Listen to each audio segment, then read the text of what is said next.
J'ai pas très envie de parler de moi, si vous voyez. Vous voyez, ça n'intéresse personne. Mon confinement, il est comme tout le monde. Moi, j'aurais plutôt envie de parler de manière plus générale, par exemple, des virus. Disons, les virus, le gouvernement gère l'épidémie en disant on est en guerre, mais les virus, ils sont puissants et ils peuvent carrément modifier notre génome. Donc, il faut les traiter avec un certain respect, ou en tout cas avec modestie, parce qu'il va falloir apprendre à survivre avec eux. Et pour s'en protéger, qu'est-ce qu'il faudra? Avoir un environnement sain et un système immunitaire qui marche.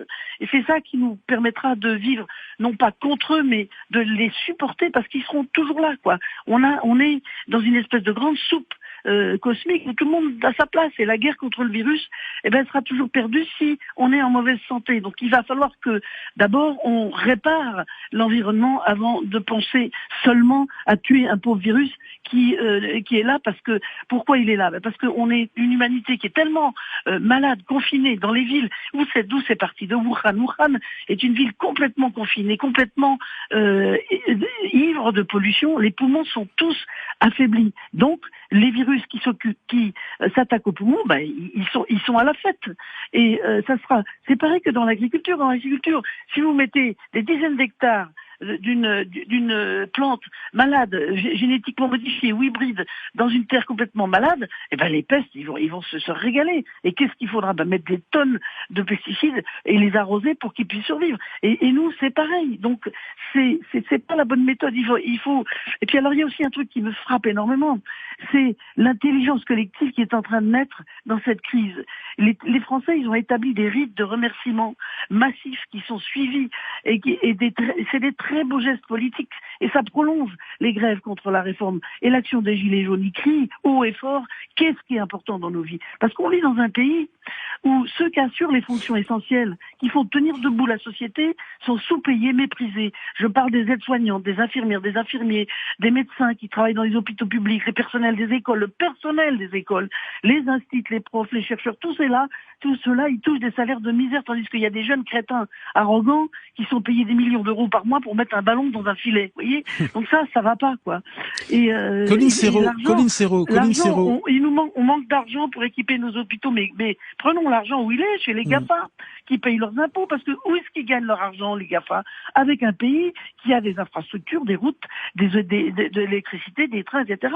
Et c'est nous qui les payons ça. Et c'est grâce à ça qu'ils peuvent faire du fric, les GAFA. Donc il faut qu'ils payent leurs impôts, il faut qu'ils rendent au peuple ce qu'il aurait dû. Et à ce moment-là, il faudra aussi revoir la question de la dette, parce qu'on est ruiné par cette dette.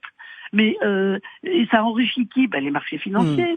Donc au cours des siècles passés, les rois de France, très régulièrement, ils ont annulé la dette publique et ils ont remis les compteurs à zéro. Il va peut-être falloir quand on va sortir de cette crise, peut-être, et que les comptes en banque des petites gens seront vides, quand les entreprises ils pourront plus payer leurs employés, et qui eux-mêmes ne pourront plus payer les loyers, l'électricité, le gaz, etc.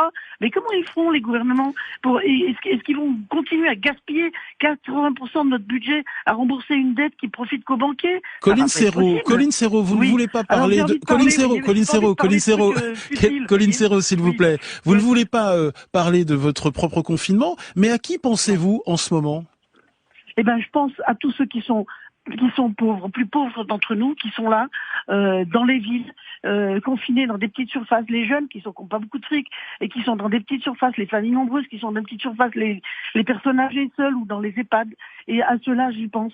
Et je pense à cette incurie qui a fait qu'on a démantelé le système des hôpitaux, qu'on a depuis des décennies, les gouvernants s'acharnent à démanteler nos hôpitaux et à sous-payer les gens. Alors que c'est ça les vraies valeurs. Les vraies valeurs, elles sont là.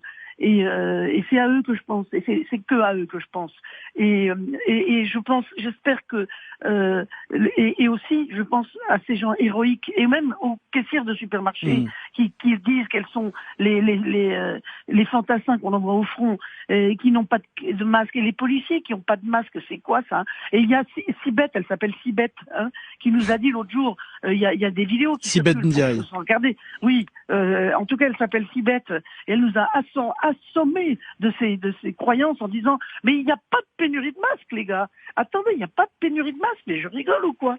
Alors après, il y a la culture, évidemment, parce que la culture, La grande culture, elle est en train de se faire là en ce moment. C'est magnifique. Parce que qu'est-ce qu'il y a de pire qu'un confinement pour communiquer? Eh bien pourtant, les Italiens chantent au balcon. Il y a des policiers qui offrent des sérénades à des villageois pour les réconforter. À Paris, des rues entières organisent des concerts du soir, des lectures, des poèmes, des manifestations de gratitude. Et c'est ça la vraie culture, la belle, la grande culture dont le monde a besoin. Juste des voix qui chantent pour juguler la solitude. Et c'est le contraire de la culture des officines gouvernementales qui sont jamais préoccupées d'assouvir les besoins des populations, de leur offrir ce dont elles ont vraiment besoin pour vivre, mais ils ont eu de cesse de conforter les élites, de mépriser toute manifestation culturelle qui plairait au bas peuple. Et en ce sens, l'annulation du Festival de Cannes, c'est une super bonne nouvelle.